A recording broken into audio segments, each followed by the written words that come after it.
Olá, tudo bem com vocês, pessoal? Bom, bem-vindos ao No Ar com a Bru, dessa vez um pouquinho diferente. Estou aqui em BH, aproveitando, fizemos um evento incrível da Nomos. Oficialmente temos aqui uma Nomos BH, então para todo mundo que está por aqui, quem quiser visitar o nosso escritório, seja muito bem-vindo, muito bem-vinda. A Nomos expandindo cada vez mais. Daqui a pouco a gente está de norte a sul aí do país. Então, por isso que eu estou um pouquinho distante, mas lógico que eu não poderia deixar de vir aqui, a gente não poderia deixar de ter esse programa hoje, porque nós temos decisões importantes. Chegou, né? Chegou o dia da super quarta. E aí, o que vai acontecer? Aquela expectativa do corte de juros dos Estados Unidos, 0,25, meio, será que vai acontecer? Será que não vai acontecer? Mas eu não vou estar sozinha aqui, né? É lógico, eu sempre trago pessoas incríveis. Então vamos lá, né? Sem mais delongas aqui. Beto, tudo bem com você? Olha Tudo bem, aí. Bruna? E parabéns pela tela embaçada atrás, né? Senão a gente ia ver o teu, quanto desarrumado você deixa teu quarto. Se deu bem.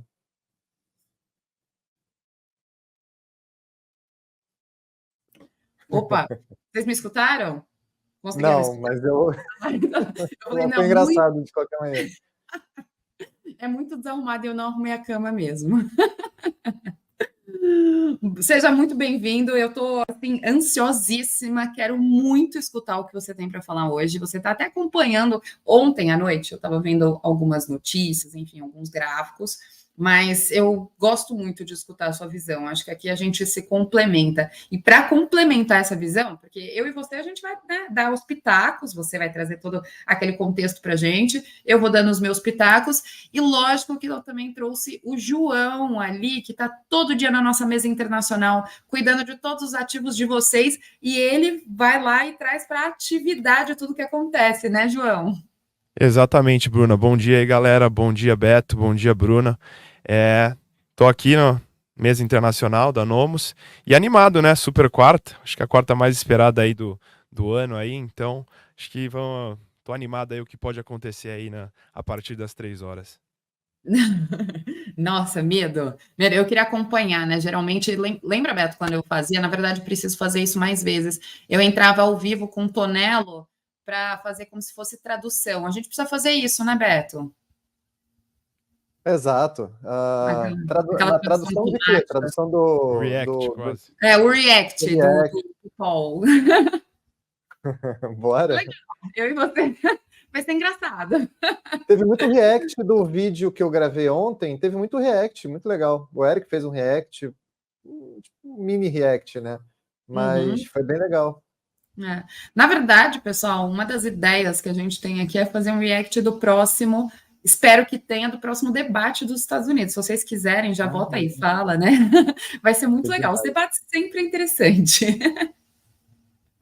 Não, vai ser demais. Principalmente se a gente beber ao mesmo tempo. Aliás, A gente tá, pode tá, fazer um tá happy hour é, debate. Convidar fechado. todo mundo para beber e fazer esse react junto, né, João? Com certeza, pô. Tem que ter uma vez, pelo menos. Então vamos lá. Luiz, tudo bem? Ó, o Luiz falando bom dia, Beto. O Bruno, não, tá normal, o som tá normal. O Luiz também perguntando: bom dia, Bruna, quando teremos a Nomus em Portugal? Nossa, Portugal é um lugar interessante, né, para ter. Não, Portugal, a gente poderia ter bastante cliente lá, né, João? Você topa aí também, Estados Unidos e tocar Portugal? Pô, Portugal aí, por facilidade na língua, acho que seria ótimo a gente ter essa conexão aí com a Europa, pelo menos. Vamos colocar isso, vou colocar nos projetos aqui, pode deixar. Bom, vamos lá, sem enrolação. Beto, vamos começar com um overview? O que você está pensando? O que vai acontecer? Principalmente, vamos assim, a gente tem tanto a decisão do Fed quanto a decisão do cupom, né? Então, aparentemente, os dois países estão andando em talvez caminhos um pouco diferentes. A gente vai ter aí a mudança da presidência do Banco Central aqui no Brasil. Já estão falando do aumento da taxa de juros, acho que você pode até complementar, você está acompanhando um pouco mais do que eu nisso, e os Estados Unidos andando ali para aquela linha já do corte de juros, né? Então vamos trazer uma visão completa, queria escutar um pouco de você, até porque nós temos aqui muitas pessoas que estão posicionadas na Bolsa brasileira, e aí a gente vai falar da Bolsa americana também. Como que isso reflete esse caminho diferente que os dois países estão seguindo? Interessante, né, Bru? Porque vai ser talvez a primeira vez que numa só super quarta você tem o Brasil subindo e os Estados Unidos caindo. É a primeira vez que isso está acontecendo. A gente já teve outros ciclos em que o Brasil subiu, assim, estava em ciclo de alta, e os Estados Unidos estava num ciclo paradão ou caindo, mas é a primeira vez que você, numa super quarta dessa, você tem os dois países indo em direções opostas, tá? Existe um motivo para isso. Na verdade, o que está acontecendo com o Brasil é uma correção de rota. O Brasil, ao que se entendeu, ele começou antes de todos os países envolvidos a reduzir juros, mas por uma política econômica equivocada ali, por tanta coisa de política que a gente falou, dessa polarização e tudo mais, por conta de políticas equivocadas, o Brasil vai ter que fazer uma correção de rota. O que eu chamo de política equivocada? Política fiscal muito expansionista. O governo impulsionou muito essa economia no momento que ela não precisava. Tá? Em que momento o governo brasileiro fez isso? Eu já vou entrar nos Estados Unidos. O governo fez isso no momento ali da virada das eleições. Lembra que o ano eleitoral por si só já foi um ano de muitos gastos, porque tradicionalmente no Brasil, ano eleitoral se gasta muito dinheiro, né? E aí, mas quando entra o novo governante, o novo presidente, geralmente você tem ali um período de contenção muito forte, né? Você só vai deixar para gastar lá em 2026. Não foi o caso, tá? A chamada PEC da transição foi justamente um tipo de gasto que, num momento que ainda não tinha arcabouço fiscal, tá? Foi, obviamente, tudo combinado com o Congresso para que isso acontecesse. Além da PEC da transição, que foi por volta de 2% do PIB, quase 200 bi de reais, você teve também outros gastos e outros aumentos que nos trouxeram assim numa economia muito forte, tá? Um PIB que está crescendo 3%, assim, isso é muita coisa. O Brasil não tem capacidade de crescer 3% ao ano, ele não consegue produzir o suficiente para crescer 3% ao ano, e aí isso acaba gerando mais inflação. Nos Estados Unidos, você tem aí sim um processo de redução de juros que começou atrasado, mas que ele está vindo de uma forma muito mais consistente agora, né? Provavelmente os Estados Unidos não vai ter que fazer essa correção de rota. E, caramba, assim, lembra que essa alta de juros que parecia infinito, né? Parecia eterno, ela vem por conta da inflação que foi causada pela Covid, tá? A gente, caramba, ficou contando os dias para ver quando que a gente ia colocar a inflação americana numa trajetória de queda, e se você vê pelo gráfico, você vê que isso aconteceu a partir do momento que a linha mostarda ela dispara, né? E os Estados Unidos, olha que bizarro, olha como os Estados Unidos, e aí sim muito criticado, né? Como os Estados Unidos demorou a subir juros quando a inflação já estava muito alta. Tá? Por que o Fed demorou a subir juros? Por dois motivos. Um, porque eles não entendem nada de inflação. O americano não entende de inflação, como o brasileiro entende. E dois, porque o argumento naquela época era que a Covid havia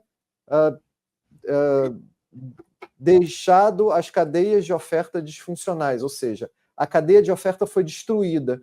Por quê? Muita gente estava consumindo porque estava mais rico, o americano ficou mais rico durante a Covid.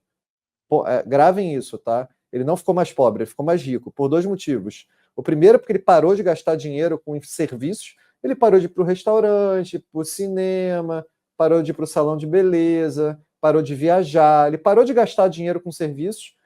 Além disso, foi feito um impulso fiscal muito grande. Então, ele direcionou todo esse dinheiro para o consumo de bens. E-commerce, né? Basicamente. A indústria não tinha como suportar esse crescimento. Não só porque o crescimento já não tem como suportar em tempos normais, como ainda os funcionários todos estavam em quarentena.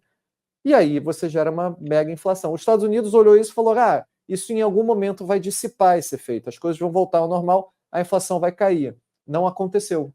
Tá? A inflação, assim, a oferta melhorou e a inflação continuou subindo. E aí o Fed se viu numa encruzilhada e teve que subir juros muito atrasado. e agora ele vai começar a reduzir juros e, de acordo com algumas opiniões, também atrasado. Por isso que, provavelmente, ele começa num ciclo um pouco mais forte do que o tradicional de 25. E aí é isso que mora aí muito espaço para bate-papo aí sobre isso. Tá. E falando puxando ainda disso, eu vou fazer uma outra pergunta que, inclusive, surgiu aqui no evento que nós fizemos ontem, mas antes disso, João, a gente analisando agora esse corte de juros dos Estados Unidos, que pode já se iniciar, a gente sabe que vai ser ao longo do tempo, muito está se falando que os países desenvolvidos, acho que eu e o Beto já falamos em alguns programas, os países desenvolvidos eles vão começar a entender que a inflação ela vai ser um pouco mais persistente, então ela não vai voltar ao que era de uma forma tão rápida, mas a gente tem aquela oferta de produtos, né? A gente tem falado em muitos programas sobre os bonds. E você acha que agora, então, a gente está enxergando aquela janela que falou, olha, vai fechar, vai fechar, vai fechar. Essa janela agora está ficando cada vez mais apertada, né? Porque se tiver esse corte de juros, você acha que a gente já vai ter uma mudança ali nos títulos que vão ser ofertados? No dólar mais 8, talvez ele deixe de existir? Com certeza, conforme vai passando o tempo, né, o ciclo de corte vai passando aí, a gente vai perdendo essas oportunidades que a gente tinha há uns 3 meses atrás até. Com esse bonde aí, 8% ao ano, 7%. Então, vai passando o tempo, a gente já... Uma coisa que eu fico falando com os clientes, com os assessores, é que essa janela é importante, né, de a gente entrar, essa taxa de juros alta que a gente estava tendo. Agora, tudo indica, né, que a gente vai ter esse ciclo de cortes. Então, ainda vai ser bom, porque ainda vai ter uma taxa alta. Pô, Estados Unidos aí vai chegar a 4,75% ou 5% aí de juros, ainda vai ter boas opções, né? Porque isso ainda é alto para os Estados Unidos, mas conforme vai passando o tempo, vai fechando a janela de oportunidade. Então, exatamente o que você falou, Bruna, é tentar entrar o mais rápido possível, né? Entrar pelo menos para você buscar essa taxa de juros alta, que é uma coisa que não é comum nos Estados Unidos. Com certeza. Beto, falando um pouquinho ainda sobre essa questão e essa janela vai fechar, o que o pessoal trouxe, o que eu já estava contextualizando com o João, é que os países desenvolvidos, então, eles vão enxergar essa taxa de juros alta por mais tempo. A taxa de juros, não a taxa de juros, desculpa, a inflação alta por mais tempo. Eles vão ter que se acostumar com uma coisa que o brasileiro está muito acostumado. Então, tirando um pouco ali do aumento ou da queda de taxa de juros, o que tem em volta disso? Porque a gente está falando muito ali, estamos falando da pandemia, estamos falando da inflação.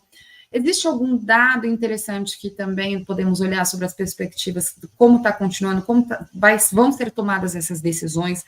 Por que a economia americana foi tão resiliente e por que esse corte da taxa de juros vai ser agora, né? Porque falou assim, nossa... eventualmente estava todo mundo falando que os Estados Unidos ia ter uma eventual crise. E ainda não está sendo descartada, porque a gente, como estamos em ano eleitoral, e todo mundo está vendo, né? Estamos falando até do debate, um dos pontos é a questão fiscal. Então, quer dizer, tem muita coisa sendo mexida, principalmente aqui no Brasil também, daí tem PEC disso, PEC daquilo, mudança, imposto. Está parecendo uma salada mista, que a gente fica até perdido. A gente está falando de taxa de juros, mas tem tanta coisa envolvida ali atrás. Quais são também os aspectos mais importantes que todo mundo precisa ver? E não só para o investidor internacional, mas a gente está olhando em paralelo ali também para quem está posicionado em bolsa. Pois é, eu acho que... E aí dizem, né? O indicador mais importante do mundo para a economia é a taxa de juros americana, né? Eu discordo, eu acho que tem um indicador ainda mais importante que ninguém conhece, que é o ICF, é o Índice de Condições Financeiras dos Estados Unidos, mas isso é papo para outra live. Mas a taxa de juros influencia esse ICF. Então, a taxa de juros, ela é sim o indicador mais importante do planeta. E aí, agora, ela, depois de muito tempo, como eu falei, vai começar a se reduzir. E é importante, eu queria também colocar sobre essa oportunidade que está se fechando, como a curva atual, né, ou seja, como a perspectiva de queda de juros no futuro, ele já precifica uma recessão, ou pelo menos muito próximo disso. que diz esse estudo da Apollo, que é um think tank assim, que eu gosto muito? Ele pegou todos os cortes de juros que foram feitos em recessão, que é o que está em azul, tá? Em azul aqui, são os cortes de juros que foram feitos em cenários de recessão. Ele pegou o verde, que são os cortes de juros que foram feitos em cenários não recessivos, ou seja, cortes que duraram menos e de magnitude menor, é a linha verde. E aí ele pegou também a curva atual, ou seja, qual a perspectiva que está desenhada, ilustrada na perspectiva na taxa de juros futura, né? Que são aqueles contratos que são negociados livremente em bolsa. E aí está precificando uma recessão já. Olha que loucura. Então, aquele dólar mais 6 dos treasuries, que, caramba, que o João e a Bruna sempre falaram, gente, comprem isso é melhor que NTNB. Eu lembro muito a gente falando isso. Vocês mais ainda. Isso é melhor que NTNB. Isso nunca aconteceu na história dos Estados Unidos, praticamente nunca, né? Não é nunca, mas a NTNB, quantas vezes a gente já não teve essa oportunidade? Então agora, assim, está claro aqui que quem obedeceu o que vocês falaram ganhou muito dinheiro, assim, alguns títulos sobem mais de 15% de valorização do preço, né, do preço em si. Por conta disso, porque há 3, 4 meses atrás todo mundo achava que a inflação estava reacelerando e agora está se precificando uma provável recessão, entendeu? Outra coisa que a gente sempre falou no relatório de alocação, a gente sempre falou, bonds americanos, eles também são hedges para uma provável recessão nos Estados Unidos. Olha que loucura a gente falar isso. Por quê? Porque os bonds americanos, não só se tiver uma recessão, o dólar sobe, então valoriza esses bonds sob a ótica aqui do brasileiro, né, que pensa em real, mas também a taxa de juros vai cair, a perspectiva de taxa de juros vai cair muito. E aí esses bonds vão se valorizar. Diferente da Bolsa. A Bolsa não, a Bolsa se desvaloriza, no caso, né? Mas, enfim, tudo isso para falar que os bonds, por que os bonds se valorizaram muito. Então, assim, até onde a gente vai reduzir juros, a gente não sabe, a gente sequer sabe, os Estados Unidos sequer sabe qual é a taxa neutra de juros, não se sabe mais que é taxa neutra, ou seja, que é a taxa que realmente o Fed vai parar, vai estacionar a taxa de juros e conseguir colocar a inflação na meta. A gente sequer sabe qual é a meta de inflação, a nova meta de inflação, né? A gente sabe que a meta oficial é 2, mas pode ser que jogar essa meta para 2 seja um trabalho muito árduo, né? E acabe não compensando. Pode ser que os Estados Unidos queira mudar a meta para 3, né? Uma nova realidade agora de inflação. E, sinceramente, isso não vai mudar nada para a economia americana. O que realmente, como você falou, que tem que se, assim, eu quero arrumar alguma coisa para me preocupar com os Estados Unidos. Não tem muitas coisas. Não é recessão, desculpa, assim, os Estados Unidos, pelo contrário, ele tem que se acostumar a fazer recessões, isso é saudável para a economia, somente uma recessão rápida, onde, se alguém quiser arrumar problema nos Estados Unidos, cara, arruma no Congresso, assim, arruma no fiscal, a dívida pública americana está subindo, o Congresso não dá nenhum sinal de que vai ficar... que vai ter uma governança assim, em relação a outros fatores, as eleições vão trazer mais volatilidade, então, assim, joga os teus problemas para lá, porque eu acho que é de lá que vão ter alguns sustos, entendeu? Não, e você falou assim, quem escutou, principalmente eu falei lá atrás, mas o João, inclusive, ele operacionalizou nessas últimas semanas, né, João? Ele está, inclusive, já mudando bondes de clientes que tiveram ganhos expressivos num curto período de tempo, né, João? Explica mais ou menos como que acontece isso nessas mudanças, enfim, nessa janela. Exatamente. A gente está vendo alguns clientes que estão com um lucro aí muito bom assim, e a gente já está entrando em contato, né, para realizar essa venda, para a gente buscar esse lucro que ele conseguiu aí nessa janela de tempo. Então é legal porque a gente faz meio que uma rolagem, né, mais ou menos assim, a gente vai migrando esse bonde, né, que já teve uma boa rentabilidade para outros ativos que a gente está pensando que vai ter uma rentabilidade melhor no futuro. Então, a gente está entrando em contato com os clientes, está com uma rentabilidade boa no bonde, a gente vai entrar em contato com o assessor, com o cliente, para a gente ter essa conversa e ele entender também o momento do mercado, que eu acho legal a gente sempre mostrar para o cliente o momento do mercado. Então, a gente está fazendo isso mesmo de esse mapeamento dos bonds que estão com uma boa rentabilidade. Não, perfeito. Beto, agora, tem uma pergunta para você. Eu sei que a gente está falando de Fed. Eu queria muito falar sobre isso. A gente está falando de Fed cupom, mas vamos responder o Luiz aqui? Você que acompanha o Japão, acha que podemos ter alguma surpresa quanto aos juros lá? Porque quando o Japão subiu os juros, parecia que o mundo ia acabar. E se o Fed baixar 0,5% e o Japão subir, pode dar ruim? Olha, ele trouxe corpo aí para essa conversa. Não, eu queria muito falar sobre isso e eu tinha esquecido. E ele me lembrou. Eu falei sobre isso no Bom Dia, no nosso Morning Call na segunda-feira. Aliás, eu tenho feito o Morning Call da segunda-feira como um esquenta da semana. E quem quiser, né, é 8h30, toda segunda-feira, aqui na nossa Nomus TV. Aproveita, passa as suas redes sociais e a sua newsletter, passa para todo mundo para saber, é muito importante, pessoal, vocês que estão no mercado internacional, o Beto tem conteúdos incríveis, já bota aí, Beto, o seu Instagram, que agora ele é blogueiro, todo mundo vai seguir ele, entendeu? Enquanto o X não volta. Tá passando, acho que vai passar os Instagrams no rodapé nosso aqui, no seu. Isso. E agora eu virei fala um pouco da sua newsletter e desse bom dia. Só que agora eu sou do Instagram. Será que é esse mesmo? Deve ser. Mas, então, sobre o Japão, eu queria muito falar sobre isso, é verdade. Eu acho que a resposta é sim, eu acho que tem chance sim. Uma queda maior de juros no... Pessoal, se você vê essas lives, né, o pessoal é muito ponderadinho, né? Não vai acontecer nada. Não, tem chance de acontecer sim. Eu acho que se o Fed reduzir 50 hoje e ainda sinalizar com um tom mais agressivo de redução e o mercado começar a desenhar nos juros, que já está desenhando, né, mas começar a aumentar essa probabilidade de recessão, vai ter mais desarme de carry. Tá? Vai continuar esse desarme de carry, então é um risco potencial sim. Tá? Principalmente porque existe quase que uma dobradinha de reuniões. Você tem hoje os Estados Unidos e amanhã você tem o Japão.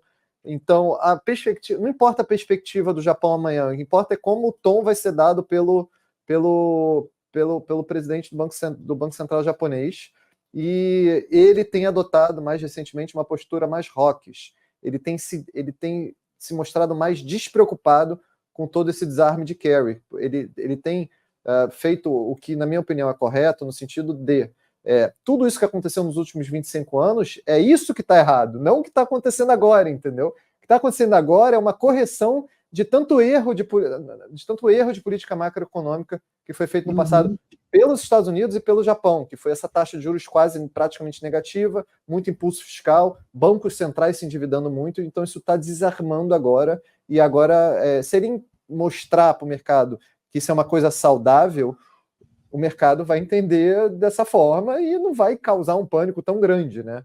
Então, é obviamente ideal que esse desarme seja feito aos poucos, para não causar nenhum pânico, mas, enfim. Bom, resumindo, é isso. Sim, então a resposta é sim. Eu falei isso na segunda-feira de manhã e pode acontecer esse risco. Um outro risco que pode acontecer, aí a gente já vai entrar em Brasil. E eu sei que daqui a pouco você tem que sair para pegar o voo, então não vou me estender muito. Mas vocês vão estar muito bem acompanhados aqui. Tá. Aí a gente fala de Brasil. E essa sequência de alta de taxa de juros aqui no Brasil, com uma queda maior de taxa de juros nos Estados Unidos. Que pode, assim, muitas perguntas são exatamente desse tipo. Será que a taxa de juros nos Estados Unidos caindo, será que isso não pode ajudar a gente aqui? E todo mundo diz que sim. Eu discordo, levemente discordo. Eu acho que não ajuda. Eu sou um pouco mais pessimista, porque eu acabei de mostrar como que a taxa de juros já caiu nos Estados Unidos, né? Que é aquela taxa de juros futuros. Aí eu devolvo a pergunta para vocês. Aconteceu alguma coisa com o dólar? A nossa moeda se valorizou?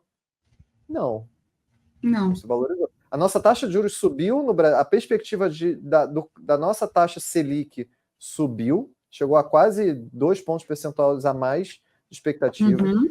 A taxa de juros nos Estados Unidos caiu abruptamente, já precificando uma recessão, e o dólar não se mexeu. É Então, assim, verdade. o que pode vir a mais? Porque, assim, se tiver alguma benesse que a gente possa pegar desses dois efeitos, é via moeda. É o real indo para 5 e ajudar a gente na inflação. Isso não aconteceu. Então, assim, ou essas magnitudes dessas curvas precisam continuar ainda mais, né? Ou seja, o que é louco, né? De pensar, né? Porque tem menos espaço para isso, ou essa queda de juros nos Estados Unidos, que é onde eu me encontro, na minha opinião, assim, não vai ajudar o Brasil. O Brasil ele vai ser ajudado pelo contrário, às vezes pode até piorar, porque com essa queda de juros no Brasil, você tem um fluxo de entrada de capital estrangeiro no Brasil, na B3, isso pode impulsionar ainda mais o crédito. Assim, são empresas pegando dinheiro emprestado lá fora, empresas brasileiras, não precisa do dinheiro entrar, empresas brasileiras pegando dinheiro emprestado lá fora, e grande parte da nossa inflação vem desse aquecimento do crédito corporativo. Então, isso pode até piorar, sabe? Então, não ajuda não. O que vai ajudar realmente é o governo botar a mão na consciência de todos eles e da sociedade de que o impulso fiscal tem que ser menor.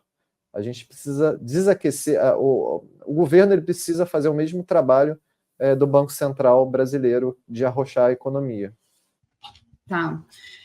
E falando um pouco disso, puxando só um ponto final ali para os Estados Unidos, eu sei que a gente comentou, nós fizemos inclusive o programa passado em relação às eleições, e um dos pontos que a gente comentou, não sei se vocês viram a semana passada, é em relação às eleições, isso daqui também voltou como pauta, as eleições, e enfim, as questões do déficit fiscal.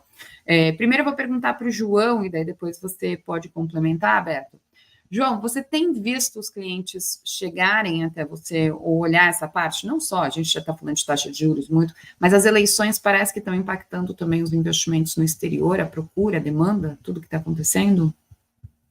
Eu acho que os clientes entram em contato assim para entender o que vai mudar ali com essa eleição, o mercado americano, com essa dúvida, né? Tanto, tá bem acirrada essa disputa, ninguém sabe quem vai ganhar, então eles estão entrando bastante em contato aí com a gente, e a gente sempre tenta calmar, né? Não é um cenário assim apocalíptico, e a gente tenta, porque já passou o mercado americano já passou por várias eleições desse tipo, então a gente sempre tenta acalmar o cliente e focar num bom investimento, né? Então acho que focar numa boa empresa, assim, independente de quem for o presidente, ela normalmente anda assim nesses períodos de dificuldade aí, de incerteza numa eleição.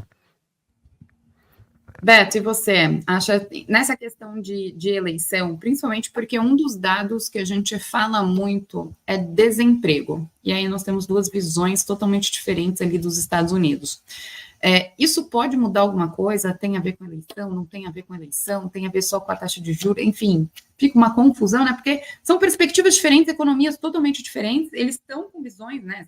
São dois governos ali que querem levar cada um para cada caminho, quer levar para um caminho diferente. E acho que a taxa de desemprego, ela pode dizer bastante, ela tem um peso muito grande, né? Em todas as decisões monetárias, vamos se assim a gente pode dizer. Verdade. E eu acho até que o Powell vai cair em cima do desemprego. Ele vai cair menos em cima da inflação. Tá? O Fed lá tem duplo mandato, né? O Brasil também, oficialmente, mas extraoficialmente, o Brasil ele fala menos de atividade, ele baseia a sua decisão de política monetária para colocar a inflação na meta. Tá? O Brasil, ali no contratinho oficial, ele também é de duplo mandato. Na prática, não. Na prática, o papel do Banco Central é colocar a inflação na meta. Nos Estados Unidos, a teoria é a mesma e a prática é diferente. Lá, eles realmente olham a questão do desemprego, tá? Como um duplo mandato. Que duplo mandato é esse? É o mandato de preservar o emprego em níveis saudáveis. Mandato de emprego não é deixar o máximo de pessoas empregadas possíveis, não é isso. Ou diminuir o máximo que puder o número de desemprego, não é isso. É manter estável, equilibrado o mercado de trabalho. Tá? E qual é o outro mandato? É colocar a inflação na meta. Então, o Banco Central está mais inclinado agora a olhar para esse segundo mandato, que ele não estava olhando até então, que é esse mandato de equilibrar o mercado de trabalho. Porque E aí o gráfico mostra isso claramente, né? O mercado de trabalho, o desemprego, ele está subindo e está subindo rápido, tá? E aí isso começa a ser uma preocupação, isso já é um indicador de recessão. Em outros momentos que o desemprego subiu nessa inclinação, você praticamente todas as vezes você gerou uma recessão. A única diferença é que depois da Covid as regras da economia mudaram todas. Então pode ser que isso não seja um indicativo de recessão, até porque, caramba, você tem outros indicadores ali que estão saudáveis. Mas eu vou só interromper minha resposta para. Eu posso te liberar, Bru? Pode. E aí eu Deixa eu só. continuo aqui. Porque eu sei que você vai perder teu voo, e aí eu continuo aqui com o João, só para fazer um wrap-up aqui. O aeroporto é longe, eu não sabia que o aeroporto aqui em BH era tão longe. Na verdade, eu não lembrava, fazia muito tempo que eu estava. Eu vou me retirar, apesar que eu estou sendo muito bem representada por vocês dois. Por favor, pessoal, compartilha o vídeo. Não se esqueça de se inscrever, não esqueça de se inscrever aqui no nosso canal. O No Ar com a Bru, ele é feito não só por nós, mas também por vocês. Então, mandem todas as dúvidas. Aproveita para seguir eu, Beto e João. Eles vão comentar também sobre o Brasil, estão em excelentes mãos, tá bom? Fiquem à vontade, a casa aqui no Ar com a Bru é de vocês, tá bom? E eu vejo vocês semana que vem. Um beijo grande, viu, João, Beto? Beijo, Bru. Boa viagem. Bru. Quando chegar, fala com a gente aí. Pode deixar, um beijo. Beijo. Bora, João. Mas dá um wrap-up aí. E aí eu estava falando, João, uma coisa que você deve também acompanhar muito, que é agora o Fed olhando a questão do desemprego. E, assim, o desemprego, ele ainda, mesmo subindo ali para 4,3, como diz o gráfico, ele ainda está... se você pegar um gráfico mais antigo que esse gráfico está desde 2018, tá? Mas se você pegar um gráfico, por exemplo, que vai desde os anos 2000, você vai ver também que é normal desempregos nos Estados Unidos em torno de 5%. Não é nada grave também. Então é esse novo desemprego de equilíbrio que os Estados Unidos também vai ter que descobrir onde chegar. Alguém perguntou aqui, os Estados Unidos está quebrado? Então a resposta é não, né? Porque, obviamente, você tem vamos lá, vamos dividir os Estados Unidos em 3, tá? Governo, empresas e pessoas físicas, ou famílias, né? Como se diz em economia. Você tem o governo, que é sério. Aí sim, você tem uma dívida que já ultrapassa 100% do PIB, é onde moram os problemas. Empresas e famílias, não. Pelo contrário, elas estão solventes, estão com fluxo de caixa positivo, estão com saldo líquido positivo, elas estão bem mais ricas, né? Porque o preço da casa delas quadruplicou em algumas regiões, a bolsa já sobe mais de 10% esse ano. Então, um país quebrado não tem uma bolsa que sobe quase 15% no ano, mais até, eu acho. Agora, o governo, não é que o governo está quebrado, o governo não quebra. Então, por que não quebra? Porque o governo imprime dinheiro, e o governo americano não imprime dinheiro, ele imprime dólar. Então, assim, se os Estados Unidos quebrar, o dólar se valoriza, ou seja, ele vai continuar, como aconteceu na Covid, né? Como o mundo inteiro entrou em pânico, o dólar se valorizou, ele conseguiu imprimir mais dinheiro de um dinheiro que se valorizou ainda mais. Então, é um ponto sensível, é o ponto do governo. Esse novo governo que entrar agora, seja quem for, Trump ou a Câmara, vai ter que, de alguma forma, endereçar esse problema de uma dívida pública americana, que aí sim ele cresce bastante. Se eu puder responder o Alexandre. Mas é uma boa pergunta, porque é uma coisa que muita gente fala aqui. Agora, João, dentro do teu dia a dia de mesa, assim, e grande parte desse dia a dia de mesa tem uma informação muito mais valiosa que a gente aqui, que fica um pouco mais no campo das ideias, no campo teórico, porque é onde tudo acontece na ponta, né? O que você tem visto, na verdade, duas coisas, assim, quais são as movimentações que os clientes estão fazendo, não só em relação à super quarta, tá? Mas em relação aos últimos 2 meses, mais ou menos, que você tem visto, principalmente as pessoas mais que lidam melhor, que têm uma relação melhor, que acertam mais, o que você está vendo elas fazerem, né? Quais são os grandes questionamentos deles? E a outra é o que você tem enxergado assim de oportunidades também dentro das nossas carteiras recomendadas, assim de instrumentos também, não só de produto em si, mas de ferramentas, de aplicativo? O que tem de novidade nesse universo do nosso internacional, né? Que a gente faz aqui, todo mundo sabe, pela Avenue, também, que é uma super parceira nossa, mas também pelo aplicativo da XP, que também tem a vantagem de ficar integrado dentro do mesmo aplicativo que o nosso cliente já usa. Certo, Beto. Eu acho que coisa que a gente mais começou a falar, né, é um ativo muito querido aqui no Brasil e o pessoal está buscando bastante no internacional e aumentou muito a demanda no setor imobiliário. Então a gente está vendo um crescimento grande de pessoas pedindo, né, querendo entender mais como é o setor imobiliário americano. Acho que, como você falou, as pessoas que acertam mais, eles entendem que com a queda de juros, né, esse setor começa a se valorizar. Então a gente está vendo muito mesmo essa parte de setor imobiliário e a gente sempre indicando ETFs, né? Como a gente sempre faz, indicando ETFs, porque lá nos Estados Unidos a gente vê que essa ferramenta de ETFs é muito usada, né? Então a gente consegue investir em todos os setores imobiliários e ser um pouco mais específico, às vezes, num setor. Então, investir em setores hospitalar, de presídios. Então, a gente tem esse acesso por meio de ETFs. A gente tem também a parte de dividendos lá, a gente tem ativos que pagam dividendos mensais. Então, a gente está trazendo um pouco do que a gente vê no Brasil, né, que são os fundos imobiliários, dividendos mensais, pagando bons dividendos. E a gente tem isso também nos Estados Unidos. Então, eu vou apresentando bastante, porque muita gente ainda não conhece, né, esses instrumentos como ETF e se paga dividendos lá nos Estados Unidos. Então, acho que vem crescendo bastante nessa parte aí do setor imobiliário. Então, o que eu vejo bastante crescer foi isso.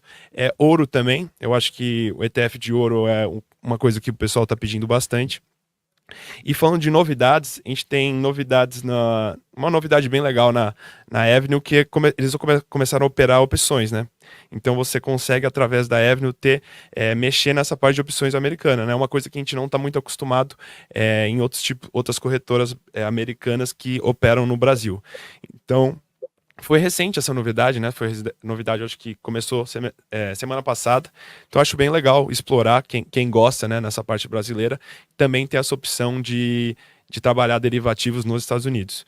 Então, foram essa grande novidade aí que a gente teve nessa parte de mercado internacional como um todo aqui no Brasil. E essas opções, João, elas são em cima de quais papéis, por exemplo?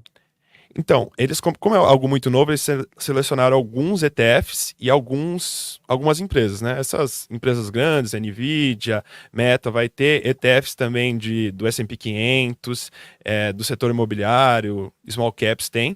Não são todas as empresas, então se você pegar uma empresa muito específica, capaz de não ter, mas na Avenue tem um bom cardápio ali, eu acho que das maiores, então acho que mais para começar, né? A gente não está muito acostumado aqui com opções nos Estados Unidos, então acho que é algo muito novo, então eles estão como se fosse um comecinho assim de uma jornada no mercado derivativo americano. E as opções são boas porque você consegue combinar elas com alguma ação ou com algum ETF que você tem, né? Você, Exatamente. por exemplo, compra o ETF ou ação e você já combina uma opção, né? Por exemplo, como uma espécie de um seguro. Você compra já um seguro que dura um certo tempo e, eventualmente, se tiver algum movimento mais forte, principalmente para baixo, que é a maioria dos seguros, né, das puts, principalmente para baixo, você está protegido. Obviamente, você paga por essa proteção. Caso você não use, você pagou de qualquer forma, assim como um seguro de vida, assim como um seguro de carro.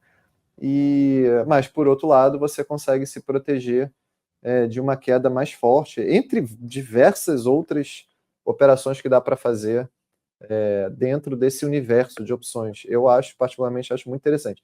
E dos ETFs, por exemplo, eu estou olhando muito o mercado imobiliário americano, porque eles dizem lá que o americano, atualmente, ele está com uma algema de ouro, né? O que é a algema de ouro? Ele não está conseguindo se mudar, porque há 2 ou mais anos atrás, o americano, ele fez um financiamento, mortgage, um financiamento que estava na época 2% ao ano para comprar a sua casa, tá? E hoje, se ele se muda, ele tem que trocar o financiamento. Então ele troca um financiamento de 2% para um financiamento que hoje chega a 6, 7% ao ano. Por conta disso, os americanos pararam de se mudar e é bem provável, pararam durante os últimos 2 anos, e é bem provável que esse movimento comece a se aquecer agora com a redução da taxa de juros. Por conta disso, você provavelmente vai ver muitas mudanças, né? Você vai ver aquele ciclo imobiliário das famílias correr atrás do tempo perdido. O que é ciclo das famílias? O casal ele vai morar junto, ele casa, vai morar junto, ele vai morar num lugar pequeno. Depois ele tem 1, 2, 3 filhos, ele vai para uma casa grande. Depois os filhos saem de casa, ele vai para uma casa menor, tá? Esse é o ciclo das famílias do ciclo imobiliário, né? Do ciclo de vida. Então, isso está atrasado porque muita gente fez um financiamento a 2% e agora está preso nessas casas porque não pode se mudar, porque se mudar vai trocar um financiamento de 2 para 7.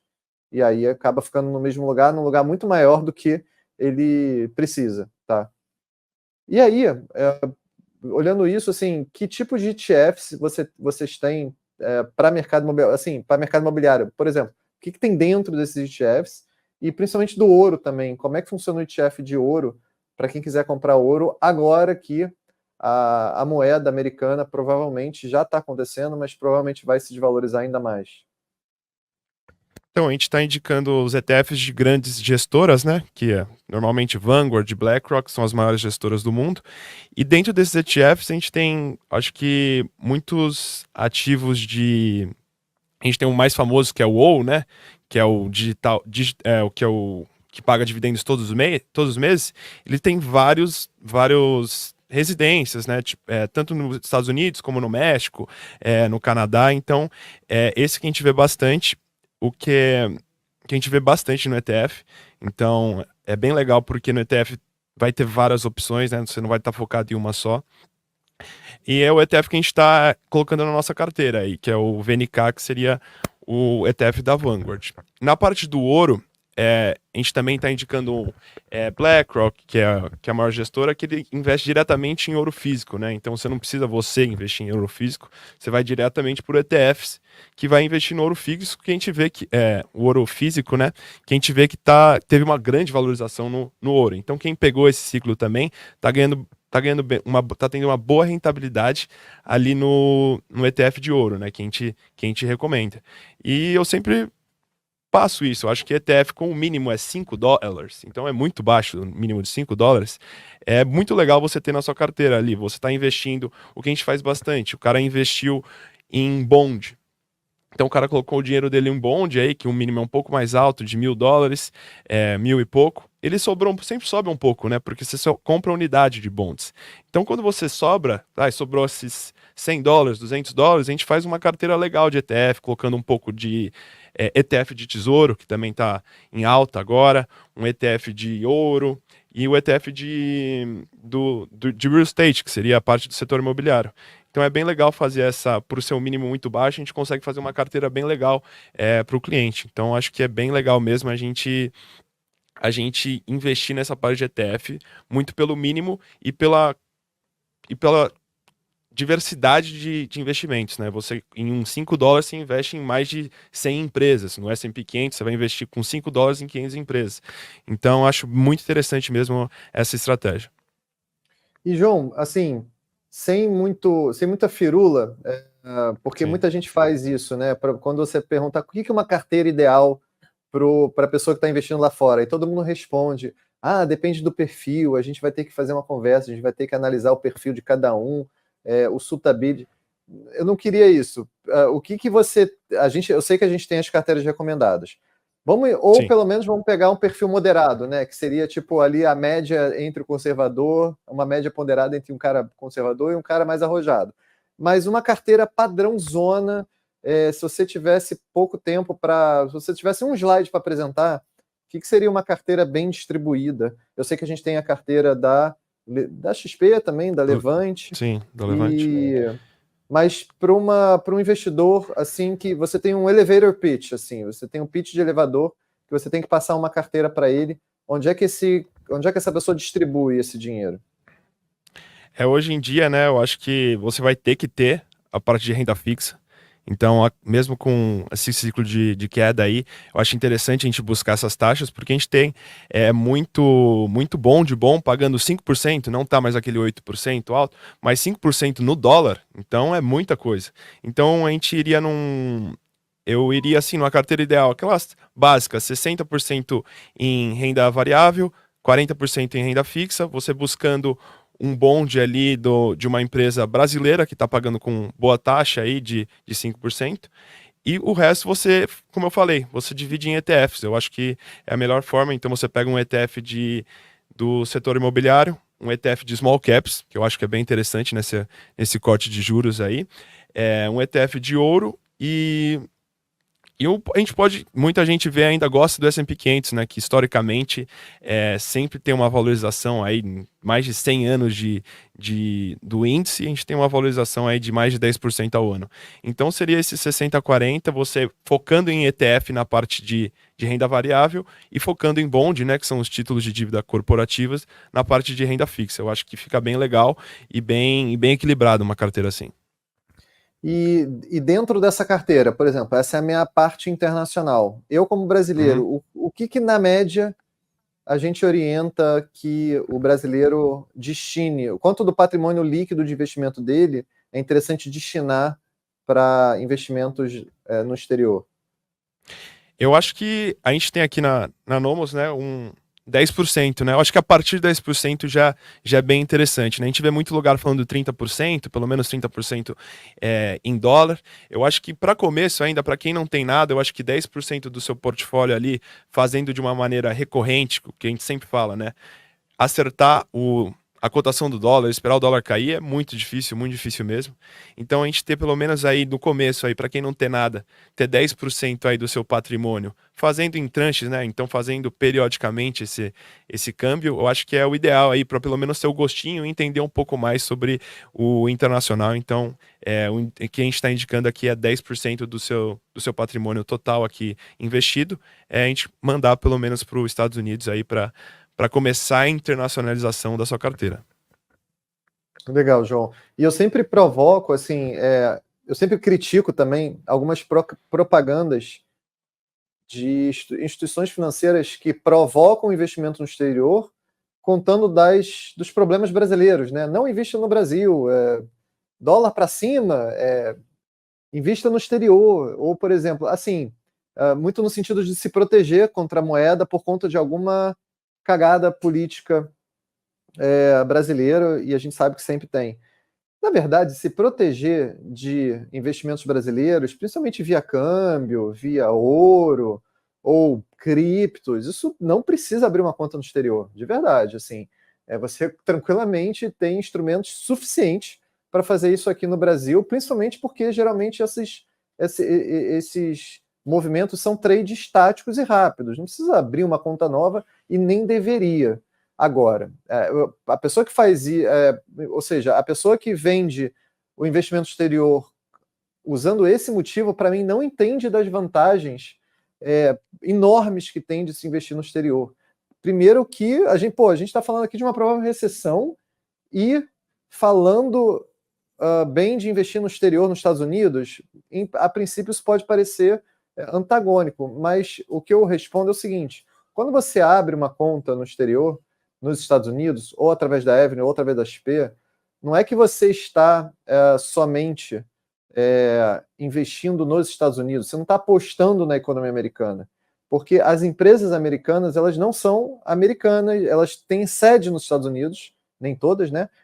Algumas sequer têm, mas elas são empresas globais, essa que é a diferença. Então, quando você compra uma ação do Mercado Livre nos Estados Unidos, você está comprando uma empresa que tem sede na Argentina, negocia na Bolsa americana, e o mercado consumidor é metade Brasil, metade México. Então, assim, investir nos Estados Unidos porque acha que um presidente lá vai mudar alguma coisa não é o motivo. Por exemplo, a exposição a fronteiras tecnológicas, inteligência artificial, microchips, semicondutores, toda essa questão também do software as a service, das empresas de cloud e tudo mais, você só consegue fazer isso nos Estados Unidos. É assim que você vai surfar isso. Ou, por exemplo, simplesmente pegar que é uma infinidade de produtos que, obviamente, o Brasil está correndo atrás, mas numa velocidade muito menor.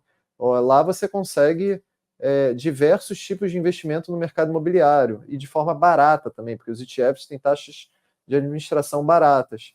Aqui no Brasil é um pouco mais incipiente, então os custos são maiores. Enfim, o Brasil ele é 2% do PIB. Quando você investe no Brasil, aí sim você está exposto ao ciclo de commodities, ao ciclo político, ao ciclo de juros no Brasil. Já nos Estados Unidos, você não está investindo nos Estados Unidos, você está investindo no resto do mundo. É um investimento global. Então,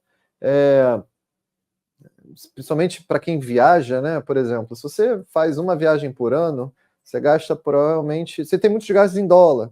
Então, só de você ter algum patrimônio fixo permanente em dólar, isso já te ajuda, de alguma forma. Então, eu acho que é isso. Gente, vamos começar a encerrar aqui. Poxa, foi muito elucidativo, assim. A gente também escreveu muito texto, fez muito material de rede social, através também dos nossos trade news. João, vende o teu peixe no sentido de quem quiser abrir uma conta no exterior, é uma coisa rápida, com quem ele fala, qual é o processo de fazer isso? É no mesmo aplicativo?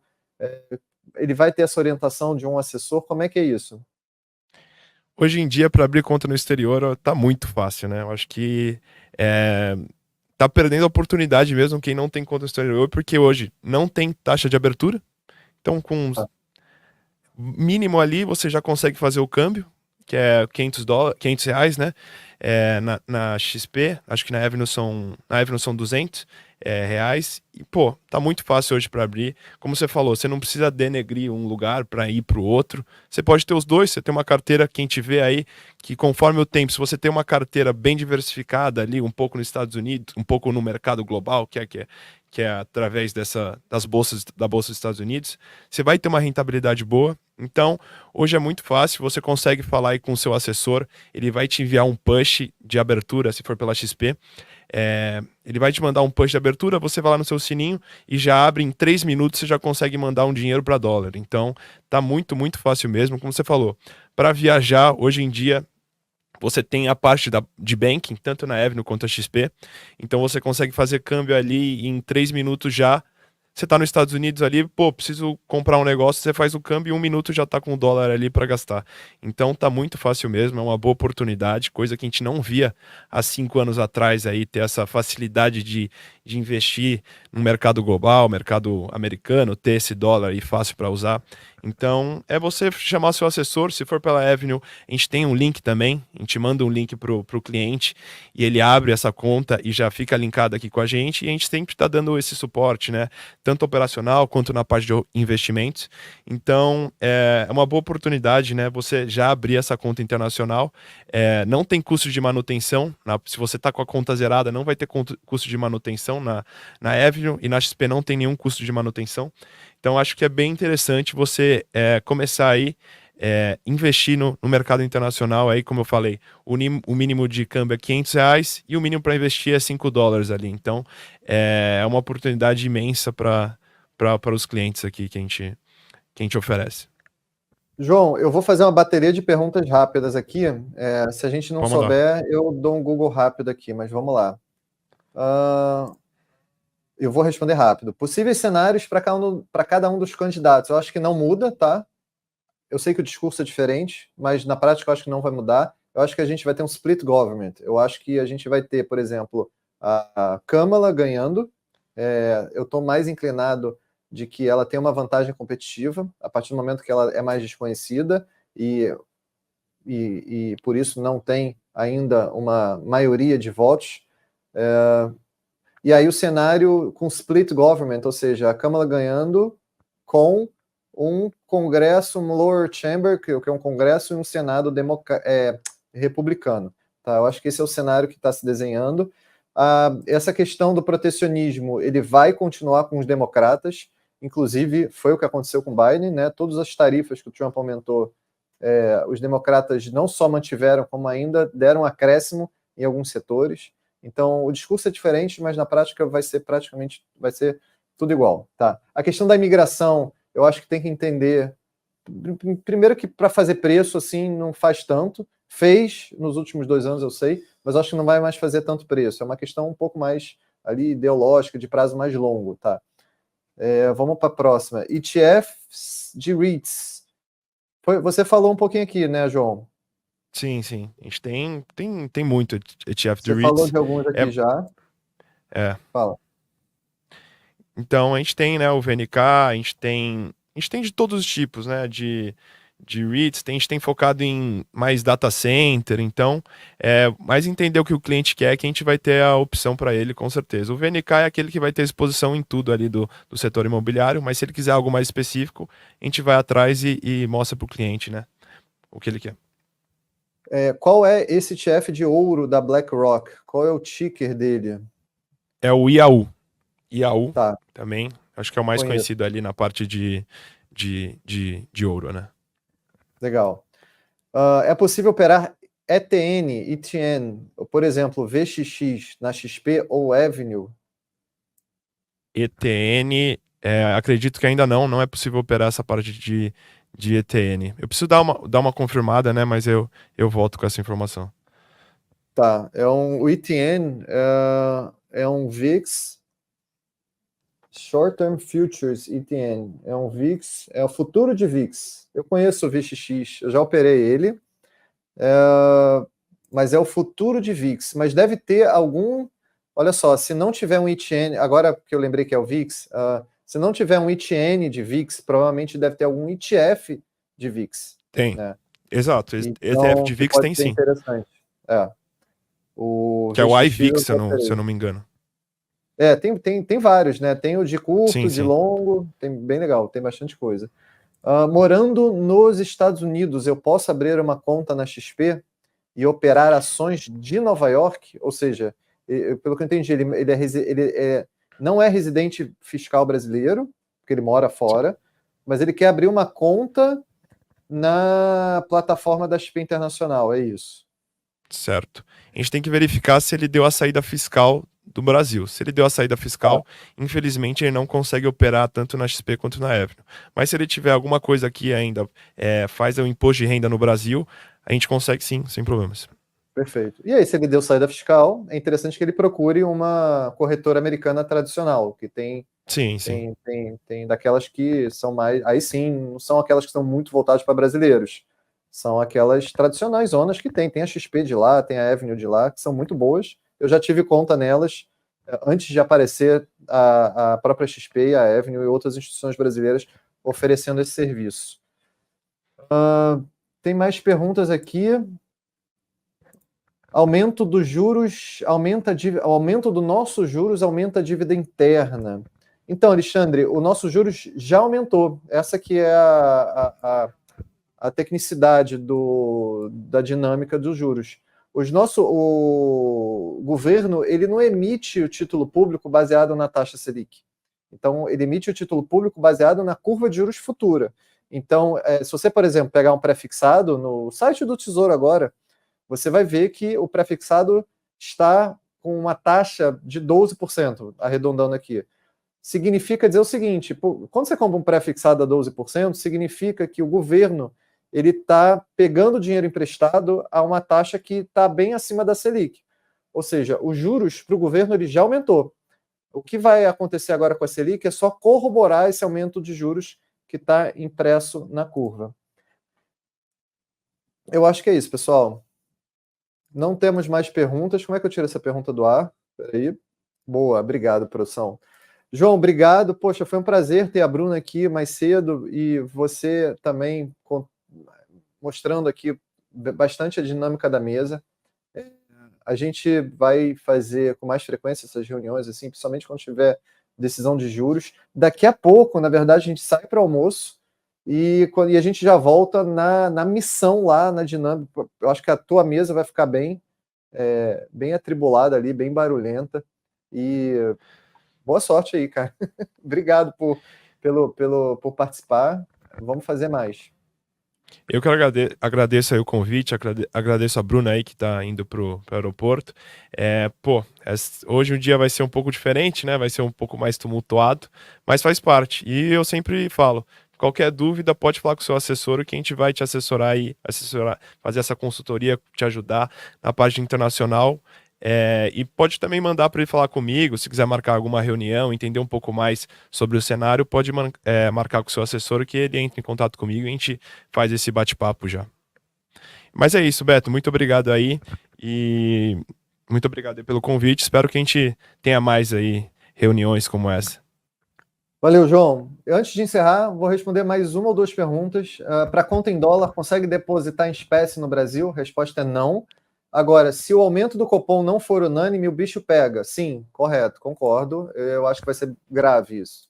Por isso que a gente está... Não é que a gente está preocupado, não é que a gente acha que isso vai acontecer, mas a gente está preocupado só de pensar na possibilidade disso acontecer. Tá bom, pessoal, obrigado. Vamos encerrar. Barriga está aqui estourando de fome. Até a próxima. Valeu, João. Obrigado.